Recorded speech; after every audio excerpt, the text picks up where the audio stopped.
Infrastructure is crumbling and the problems are only getting worse. The pressure to find solutions is hot. Let's talk about why American cities have no water, no electricity, and no money to fix their infrastructure problems.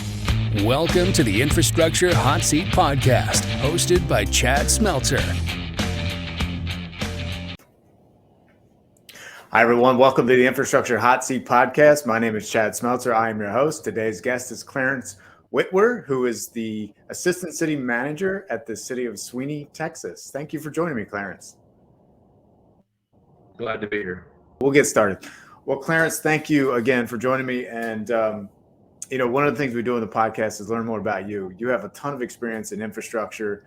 I went through your background a little bit. You started Army engineering, but you started before that as a laborer, and then you went into the Army. Can you give us a little, why did you get into public works?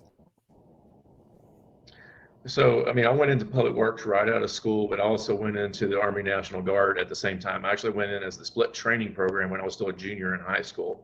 I don't even know if they still offer that program, but you basically go in, you do your basic training between junior and senior year, finish your senior year, and then come back and then finish your advanced training afterwards. But like most people, we like to joke in our business that very few people in this business choose this business. It kind of chooses you by accident, happenstance, whatever you want to call it. But with me, it was very simple. It was my uncle worked for the city of Lago, which is here near NASA in this area, and just a small city with mostly at the time astronauts, had some WWF wrestlers that lived there, and kind of on the upscale side. But there was two public works employees. It was my uncle and myself. So I started there and needed a job and work.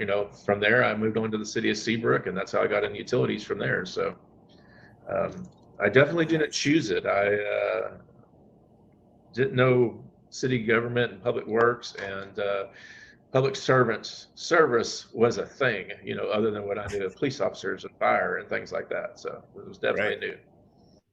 Yeah, no, that's good insight. So what made you want to go in the Army, though? I'm curious. For me, it was the same. It was just had a friend who was a dear friend of mine who was also a combat engineer in the National Guard, and he just really, really talked it up, and so got in there and found out it was pretty awesome. I very much enjoyed it, but being a combat engineer was definitely not all that he made it out to be. So yeah, it was okay. But it was a great experience. You can't come away from any service, I think, in the military, no matter the branch or your military or your occupation, especially, without some kind of, I feel, better. Just a better person, no matter what. Yeah, no doubt. So then you got out of the military. Well, you were doing that. It sounds like, were you reserve? Were you full time, and then working at the public works too? No, just reserves. So yeah, I did. Once I finished my training during both of the summers, then it was from there on. It was just the normal, weekend a month and 2 weeks a year and that good stuff for years and years. Got it. Okay, because it said like 8 years, so I was just trying to make sure it wasn't whether it was full time or not. And then you went to Seabrook. What were you doing at Seabrook once you were there and working? What was that? So Seabrook was interesting. A very dear friend of mine that we started on the same day, the public works director there, Kevin Gray, and I literally started there. It was a small city, much smaller at the time, but you did a little bit of everything. So I spent about 50% of my time in parks, mowing the parks, cleaning the parks, hosing out the restrooms and emptying the trash. And then the other time I spent either reading water meters or filling potholes. And that was what my friend Kevin and I did. We filled potholes together because he was in the streets. And then they had a retirement come up at the wastewater plant, and they said, well, he's kind of halfway not dumb. So they sent me over to the wastewater treatment plant, and then I've been in the art section as my primary career ever since. Oh, wow. That's so you got to experience all of it, from changing trash to painting curbs and potholes and everything else. That's something you don't see every day. And now you're an assistant city manager of a city, which is commendable. Congrats on that. That's a huge achievement, working your way up. And it looks like you went to the big city then. You were in Houston, or you were working there, and then you were kind of in and out with that, or? No, I've been several cities. My first public works director job was the city of South Houston, not long after Seabrook. I was Okay. very young. I think I was at the time. I know a couple of gentlemen that have definitely taken that record away from me since, but at the time I was the youngest public works director in the state. So I think I was 29. I had about 50 employees under me, and then I just continued to work my way up, and then I became worked my way up to assistant director in the city of Houston. I was at the city of Houston probably about 9 years before I went over to the city of Pearland. But the city of Houston was interesting because it is so large, so massive. I had under myself as assistant director. City of Houston's a little different. The assistant directors are what run the divisions. So a wastewater division is run by the assistant director. Water is run by an assistant director. Then you have the deputy director, which in Houston is Yvonne Forrest, and she's over all of what we call Houston Water. So there I had 39 treatment plants under me, about just under 800 employees, and then 300, almost 400 pump stations, and fun, always fun, especially after things like the multiple floods and Hurricane Harvey. That was definitely an eye-opener.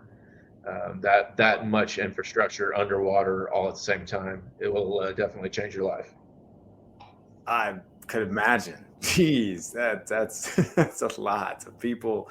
Where did you get your leadership experience? Because that is something that is key to doing all this, is managing people. Where did you start to learn about leadership? Most like anybody else, I think in this world, a lot of it is by trial and error and being thrown into the fire.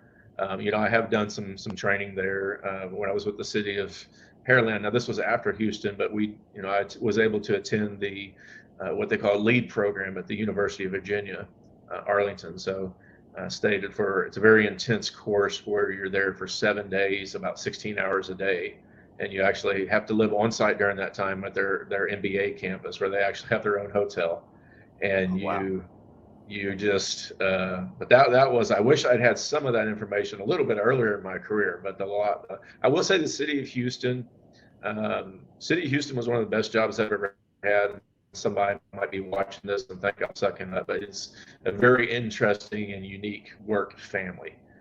Very good to the United Nations, but they're so protective of each other, and I do miss them quite a bit. But they also have a great educational program. They have their own, they're a whole on campus called the EB Cape Center, where they team up with organizations like the University of Houston, Texas Southern University, and they have a ton of leadership programs. The employees can just go on there just like a college campus and sign up for a class and go take it. And depending on what it is, it doesn't even cost you a thing as long as you're an employee. So there was quite a few leadership programs that we did under the direction of our Houston's still current director, Carol Haddock, when I was still there. So great programs, but a lot was trial and error. I mean, I'm sure, things like the military and things like that definitely set me up probably for some more leadership capacity, but or capabilities rather. But trial and error, thrown in the fire. That'll learn you something, either good or bad. You're going to learn something.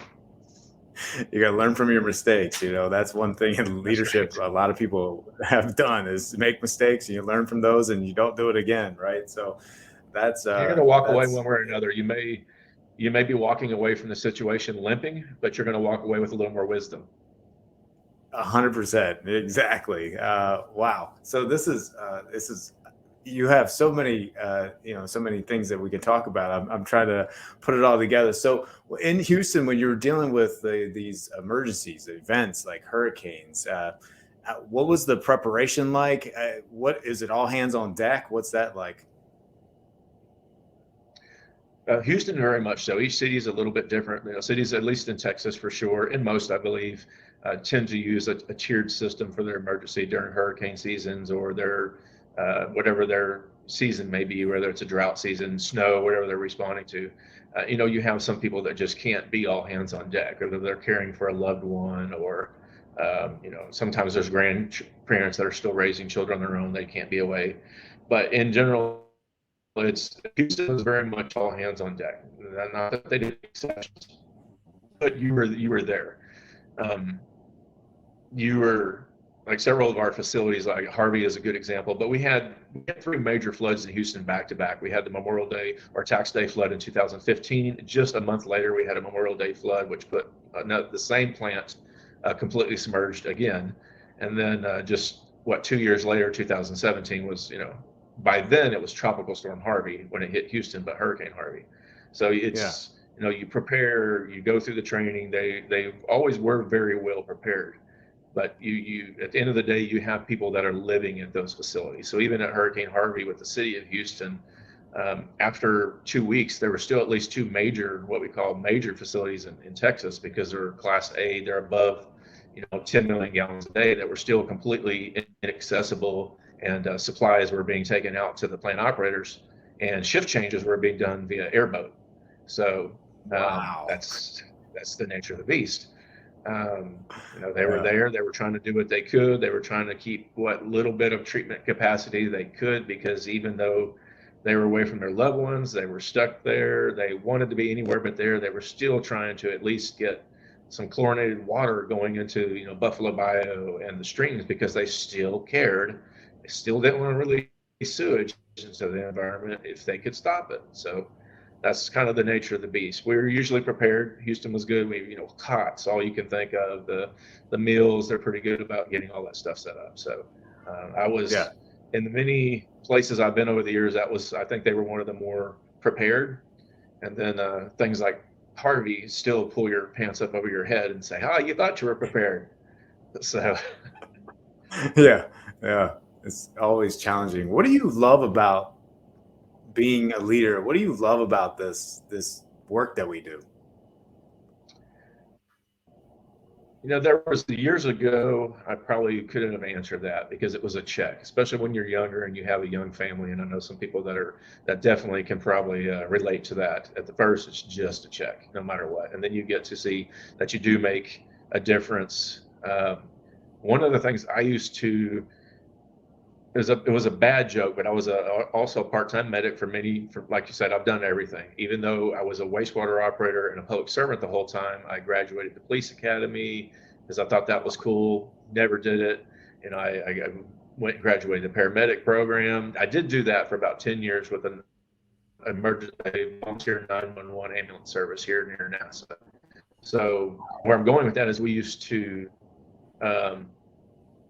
we had bad ambulance jokes and stuff like that, but you'd pass another medic and they're like, "Hey, how are you doing? How's your day?" I'm like, "Well, it's better than this guy." You point to the guy on the stretcher. Bad joke. But it opened my eyes later to, I'm not saying, I love what our firefighter, police, our paramedics do, any of our public heroes, but they, at any given time, unless it's some kind of mass casualty incident, they are helping one person at a time. And I'm not going to devalue that. That is an amazing difference to that one person's life. But in our business, and especially if you're an extroverted introvert like myself, who smile and laugh and talk to around 500 people, but also hate people. Sorry, people that are watching. That's just the way extroverted introverts are. We get drained easy, so we got to disappear. But we, in our business, especially in the utility side, the health side, and really public works, anything, dealing with streets, things like that, but especially in the utilities, say Houston, in any given time, I was making a difference along with, the team. The team was making the difference in the lives of about 2.4 million people without needing the spotlight, without even being known. And there's a lot of people that love that, to make the difference without having to, have the heroes parade or have the record. And there's those people that are like, "Oh, how can they get all the," well, they were there. And but I love that. That's what makes it for me. That's it. Every day, even here in Sweeney is a very small town. We only have about 1,300 connections, a population somewhere around 4,000, depending on the week. And but any given day, especially in some of the current, the situations they're facing with water and wastewater system here, we're making a difference. Whether the residents think so or not, we're making the difference in the lives of, around 4,000 people every day, 7 days a week. So that's why I love those. Yeah, that's awesome, man. I didn't even know you're in the medical, ambulance, in a medic. I was a volunteer firefighter, so I get that whole, you gotta have a sense of humor in that world, because it's a very tough place to work, right? You see nothing but chaos every day, right? So it's like we gotta have some we humor very in much this. become desensitized after some of that humor. But I do believe it's that same humor, that gallows humor that keeps, especially I think at the end of the day, medics and firefighters that are acting also as medics, because they're usually seeing somebody after the police have already passed them on in even a much worse state than what that police officer saw them in. And it's pure survival instinct. You got to have a gallows humor. I'm sorry. Anybody out there that's watching this and thinks we make a lot of bad jokes and you're paramedics, we do, but that's how you survive. You do. Mentally, it can get to you if you don't address it and put some humor to it. And no one's trying to make fun of anybody or, that kind of thing. It's just literally getting through that mental health stuff. That's another thing. You hear of now is like mental health in this space of like construction and public works and, that kind of stuff. Not sure if you have any kind of comments on that, but that's a lot of what's going on now. Have you heard or had any experience with that with some of your workers when you had the 800 employees? I've seen it a lot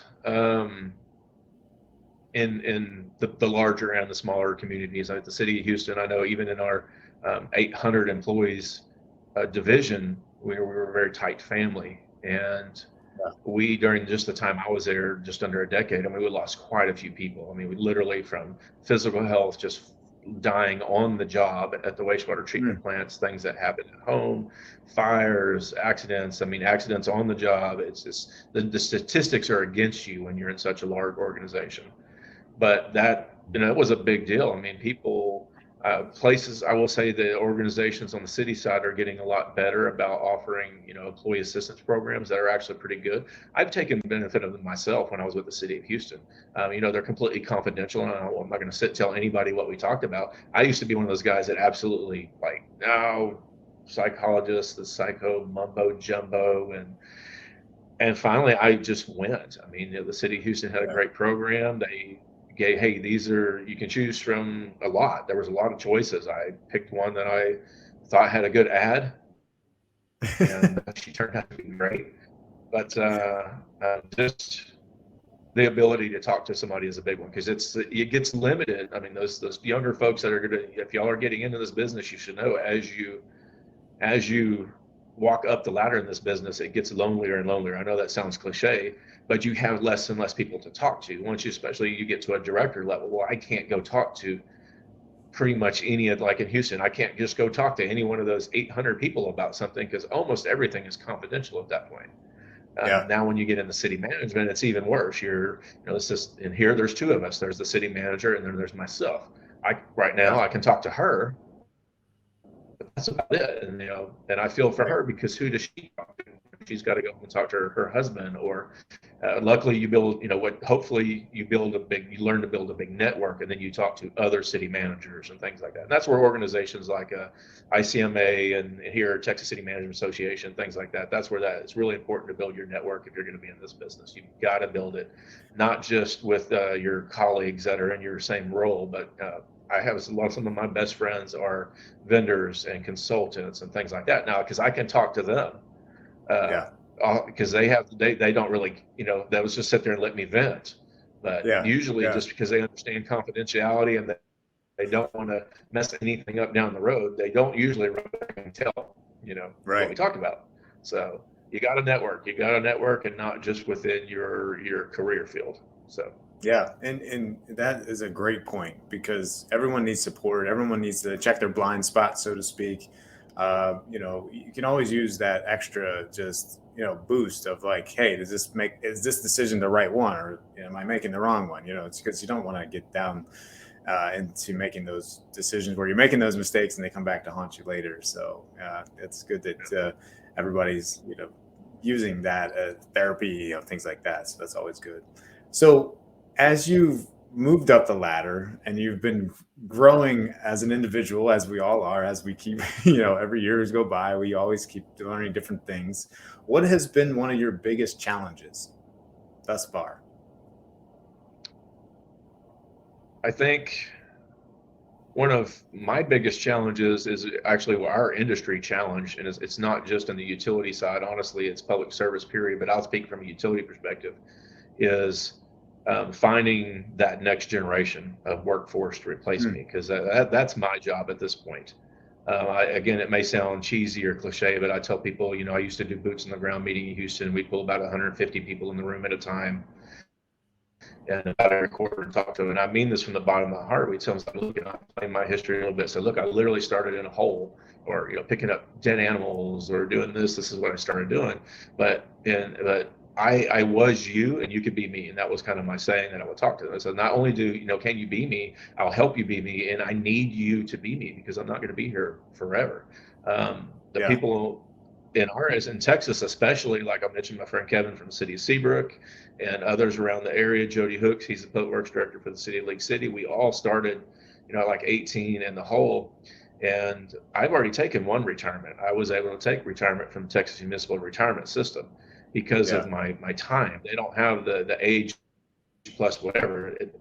It was, I think they bumped it up to 20, boom, 20 years, you're eligible for retirement, regardless of your age. So you have a lot of us that are now short, they like to joke, but short timers. I mean, they can leave anytime they want. And typically we lose folks like myself. We lose all that knowledge to a consultant or a vendor, or you stop seeing less and less of us at the monthly association meetings. They're not there passing on our knowledge. And right now we're not getting the folks in. We haven't done a good job of relaying what it is to be in public service. We still have bad language habits. People like to, talk, instead of describing wastewater, treatment as reclamation or water resource recovery, or, I'm going to go out to the poop plant. Okay, well, somebody that's 17 somewhere that heard you talking about going out to the poop plant is not necessarily going to want to come apply for that job. So, definitely. And I know I'm not really talking about pencil whipping it, but there's other things. I had a monthly column in Water and Waste Digest. I'm a little behind one right now, but where I really talked about the recruiting. And one of the things is it's evolved so far, our business has, and there's so much there for the younger generations that they were born with technology that myself, like an older Gen X, had to learn, going as it was handed to me, had to learn as it was handed to me. They were born with it. What we call now the IoT of things, like our smart meter networks, through AMI, things like that. All of our connected grid routers, around these little cities. We even have them here in Sweeney. That's what your house is. If you've got a smart home, if you've got an Alexa device, if you've got a Leaf thermostat, that's Internet of Things. That's the same thing that's running our systems now.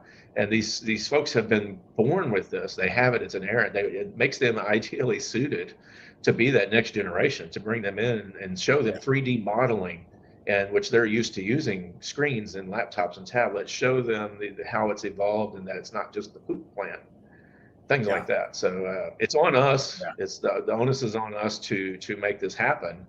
But that's our biggest challenge. And I say it's my biggest challenge. I know you asked me mine, but that's why I mentioned it, because my job is to find my replacement and leave the citizens and the residents with a knowledgeable person to take over, so there's no gap. And we're experiencing some of that in Sweeney right now. There was a huge, some key individuals left all at once, and we immediately had to hire a contractor to run the water system, the wastewater system, because there was an immediate void of knowledge. None of the rest of the staff had the knowledge or licensure, and that's what all, big or small, that's what our industry is facing. And again, not just utilities. This is cities are finding it harder and harder to get city managers, police departments finding it harder and harder to find police officers. And I won't even go into the political nature of why some of these things happen. It's just a fact. We can't get people into these roles. So that's the problem right now, that both myself personally and as a career-wise, that's what we're facing. It's interesting the way you laid that out, because technology is replacing exactly what you said. It's like you got the younger generation coming up, everybody's got a device in their hands, right? I mean, that's the world we're in. But when they walk into, like you said, a wastewater treatment plant, it's not that techy. We have a SCADA system and stuff like that, but it's not like you're going out and checking sensors in a sewer system. We're not at that level yet. We're still trying to implement those things, but we're not there to make it cool and exciting yet. We're just still popping manholes and looking down, still flowing, that kind of stuff. I think once we get away from that and get more techy with sensors and things are going to be better. Go ahead. No, in general, that's pretty true. I will say, again, it's not apples to apples, but places like, the city of Houston and others, you can run it all from your phone, including the sensors in the manholes, sensors and grease traps that the health department looks at. Yeah, no, some people can't actually do that, but you are right. As a whole, like even here, no, we can't. No, we still have to kind of go do stuff the hard way here and there, depending on the city's resources and their size. Hopefully one day we will be there, though. I mean, there's something to be said for still that hands-on, because you never know when a piece of equipment has stopped working. Something I harp on a lot with operators that even do have the best tech. You'll see them, they get so used to just looking at a screen, and they'll keep writing readings down and not click that a reading hasn't changed for 3 days. So then you do need to go out and pop that manhole and look in there to see if that pump's actually pumping. But but we could be, though. I mean, I think that we finally evolved to a point in our industry where the resources are there. I think it's now getting our elected leaders and residents and communities to understand the need for those resources. Yeah. If you had, a magic wand and wanted to make changes to the industry, what would a couple of those changes look like for you? Not sure how I would do this as a change, but it's more of an education thing. One of the biggest ones would be, I wish we could change how we discussed and laid out and did water rates, decades ago. Because right now we, constantly you hear everywhere, everybody's they'll pay, $150, $175 a month for their. And more than that, my bill is like $400 something a month before my cell phone and my tech, but then $100 and something a month for the internet and But my goodness, you get not even. I mean, around here, I've never seen anybody's actual, unless you're on a private water system. I've never seen anybody's bill that's over $100, and that bill still includes a trash pickup, solid waste handling, usually some kind of convenience fee, and extra, like where I live, they tack on a $5 fee a month that actually helps fund the EMS. And I mean, you break it all down, and my water bill is like $30, $35, and then there's like a $20 fee for the wastewater infrastructure. So, less than $60 after my actual utilities. And the fact of the matter is, it became political, and that's where it went wrong. Everywhere I've ever been, city of Pearland, otherwise there's great leaders there, but especially if you live in a city where they have districts and somebody's responsible for a district, because then you no, I'm not going to vote for a water rate increase because then I'll lose. And I've actually heard a council member say that. It's like, I'm not going to vote for that because I will lose my reelection. And I heard that one in a public meeting, which I just thought was hilarious. But the fact of the matter is, those are things funded by our water bill. It should be more than our internet. It should be more than what I'm paying for my phone. And we did not keep up with the times. I mean, people are still paying pennies for a gallon of water when you do the math. And but $5 for a bottle of smart water that might indicate that you're not that smart. I don't know. That's personal opinion. Y'all watching Chad's thing, that's my opinion. Okay. Just saying, if you're spending $5 on the smart water, maybe not so smart. I love it. It's 3 cents a gallon at your local utility. Go drink tap. Right. I mean, look, something that's water, right? Water keeps us alive, but we don't pay for that. We'd rather pay for what you've said, technology, devices, things like that. It's more valuable. Something that actually keeps you alive. It's amazing the difference of what's happening out there and the misinformation or whatever you want to call it that's happening, the lack of education. But having transparency is what I think, and I was curious on this thought.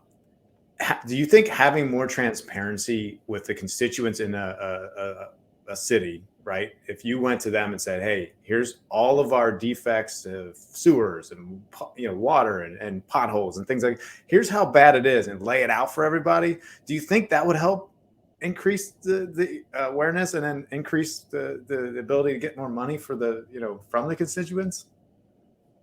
I think more transparency with folks that are paying their bills or paying taxes for, say, their road repairs and things like that. I think it's always a good idea. I have actually seen, I'll use Pearland as an example. We had a great capital improvement program, and it was laid out in such a way where we did that, just what you said, when we actually were working on doing the water rates and things like that. If we were going to suggest a bond election, or if we were going to use certificates of, whatever we were going to use, CO certificates of obligation, what we brought to the open meetings for the residents to look at was super detailed. Like, look, this is exactly, like, this is the current step. This pump is going to fail any minute. It is 36 years old. This is what's wrong with it. This is what I need to replace it with, something at least like, in kind. And this is what I need to replace it. This is what I need to improve it slightly. This is what I need to improve it a lot. And we laid it out that way. And we, during the bond elections that I was part of, we never had one that failed. As long as it was laid out, even things like on the general fund side, like fire departments, our new, the add-ons to the police department, new police officers, when it was laid out, full transparency with exactly what went into that, not just here's what I need per person. No, we laid it out. This is what it costs for their insurance. This is what it costs for their vehicle, for their body armor. You lay all of that out, every penny. Yeah, I feel that they're more receptive. Absolutely. Yeah, I think sometimes it scares them, which also can help you. Plays to your fear is a motivator. It can be very helpful. Yeah. Like, hey, we're going to run out of water tomorrow. Approved. Fear is a motivator. That is for sure. And nobody wants to be in the spotlight as far as not providing water to their citizens. That's a big problem for sure. So, Clarence, this has been amazing. We're already out of time, but I want people to be able to get a hold of you. What's the best way to reach out if they have any questions? Yeah, so they can just, Google my name on LinkedIn. I'm sure it'll pop right up. Like you mentioned, I'm super active on there. And then the other is my email. Feel free to use it if you're going to drop it somewhere. Otherwise, it's real easy. It's just cwittwer@sweeneytx.gov. So very easy. But you can find me anywhere out there on the interwebs, as some very old friend of mine likes to keep calling it. And I keep trying to correct him, and I finally gave up. But so now I just kind of like it. Now I think it's cool. I'm like, it's the interwebs. The interwebs. It kind of like a Spider-Man offshoot or something. Right. Well, it's been a pleasure, man. Thank you so much for joining me. It's been an honor. And I'd love to maybe connect again later down the road. Something comes up, if you want to chat about it, and we can connect. That'd be great. Yeah, absolutely. Appreciate you having me. Oh, thanks so much. Have a great day. All right, you too. Thanks.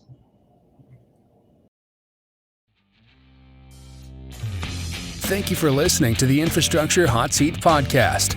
We hope that this show brought you some insight on relevant topics within the infrastructure world. Please join us every 2 weeks on Tuesday for the next episode. If you're interested in being a guest on this podcast, please set up a 15-minute interview with your host at calendly.com/Chad Smeltzer.